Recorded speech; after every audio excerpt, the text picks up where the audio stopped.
We're talking about risk management and record keeping and why these things should matter to you.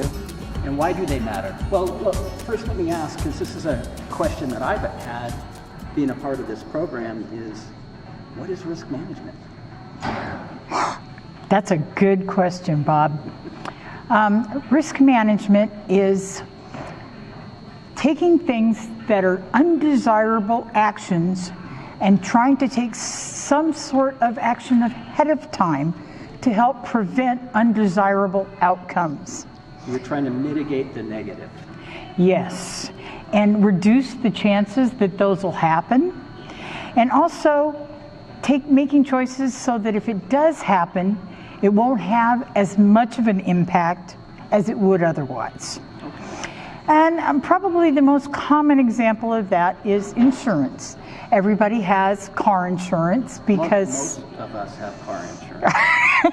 I'm not sure. I may have skipped a year or so when I was in college and couldn't afford it. That's true, but then usually as we're younger, we're more of a risk taker. So that was even dumber of me, is what you're saying.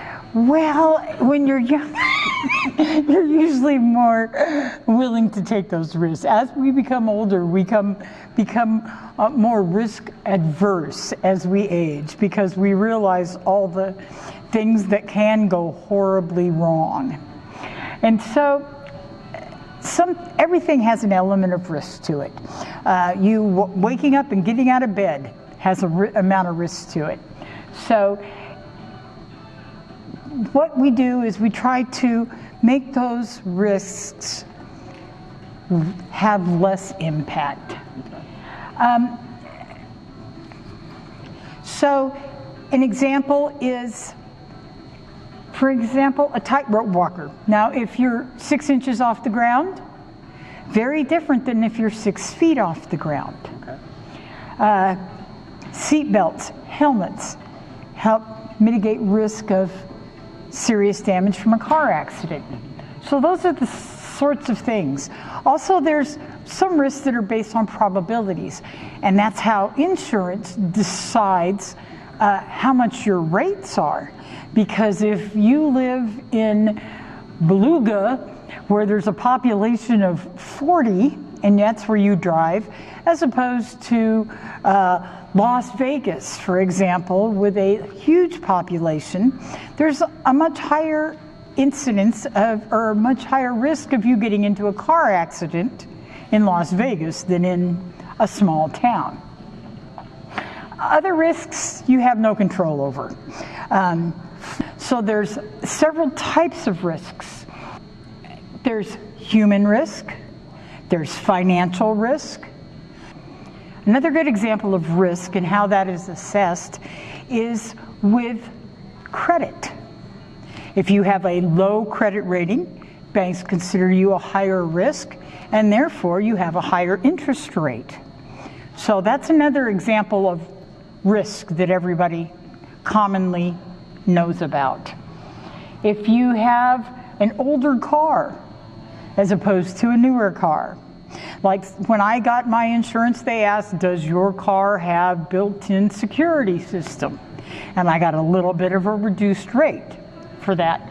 So with risk management, what you want to do is see what the risks are to your business. So you need to do an assessment to identify those risks and then prioritize them, because some risks, not a big deal. Other ones could lose your business and essentially everything that you own, depending on how you're set up. So what's at risk? Is it going to be a person that is at risk? Is it going to be your home at risk? Is it going to be your business? What's at risk with whatever you're looking at? So is this why in some locations, and I'm thinking of Reno here because we've been experiencing a lot of flooding over the last few years, some homes cannot get flood insurance? Is that really why that is? I believe so, because they're built-in floodplains. Because they're built-in floodplains. Down where I'm at, I'm in a floodplain, but they will allow you to build, but then you have to increase your elevation That was one of the things when I bought my home, is I had to prove that my home was built upon 6 or 7 feet of fill, so that I'm above the floodplain elevation, and therefore was able to get flood insurance. So you have to, when you're prioritizing these risks, you have to decide what's most important and allocate your resources to those most expensive or the riskiest things that will cost you the most.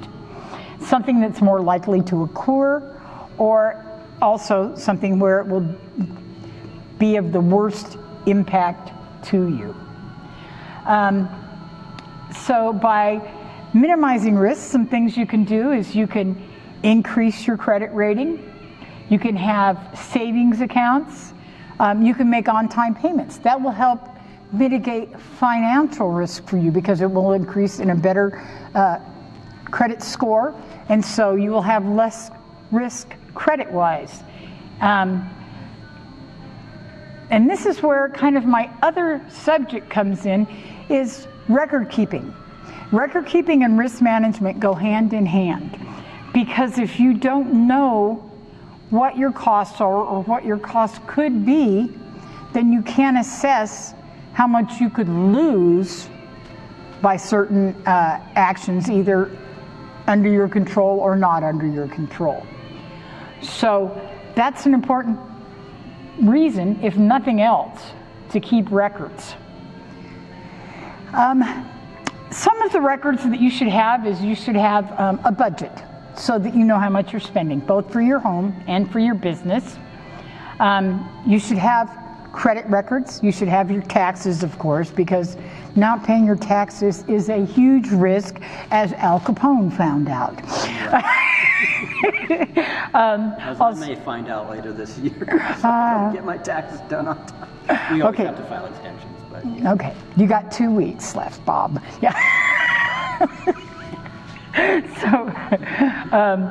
So then there's also planning for your retirement and your family well-being. So these are some things that you need to, and those records will reveal those areas where you may be at risk, such as your insurance coverage.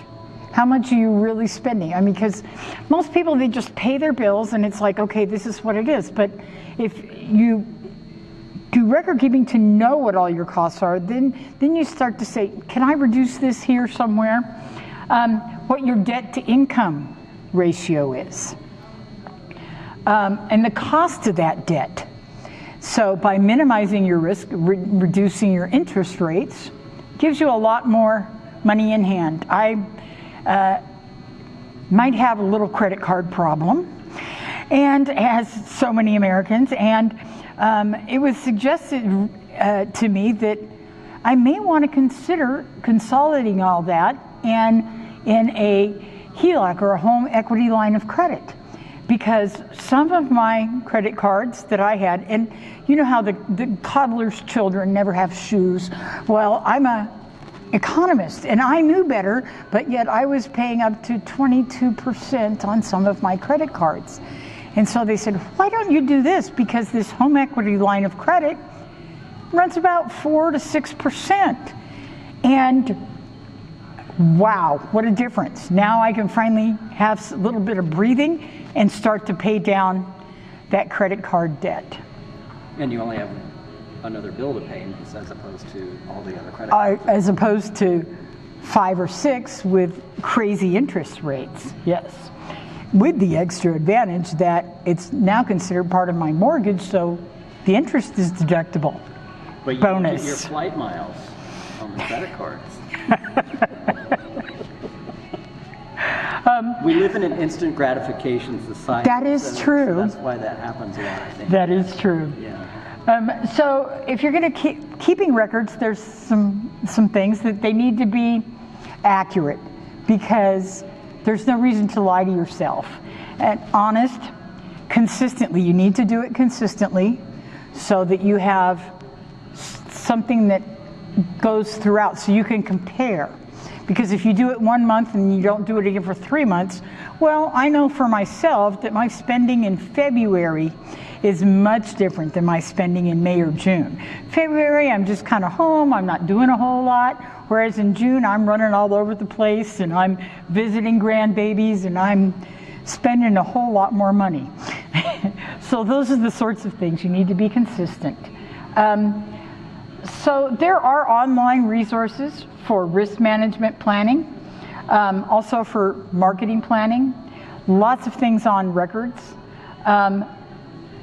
Through the USDA, farm risk plans help farmers and ranchers find access to these important concepts, and also give you a lot of forms and a lot of kind of basic get started sorts of things. And that's through RMA. And so really what we're just trying to do is help you to get on track so that you know where you are. And I know this is a very touchy subject.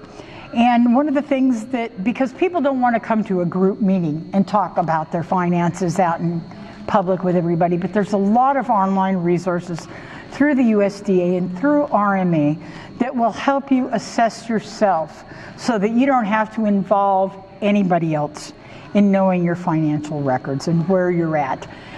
Nobody else needs to know where you're at unless you're wanting to borrow money from them, but you need to know where you're at, both where you stand for risk and where you're at as far as your financial future.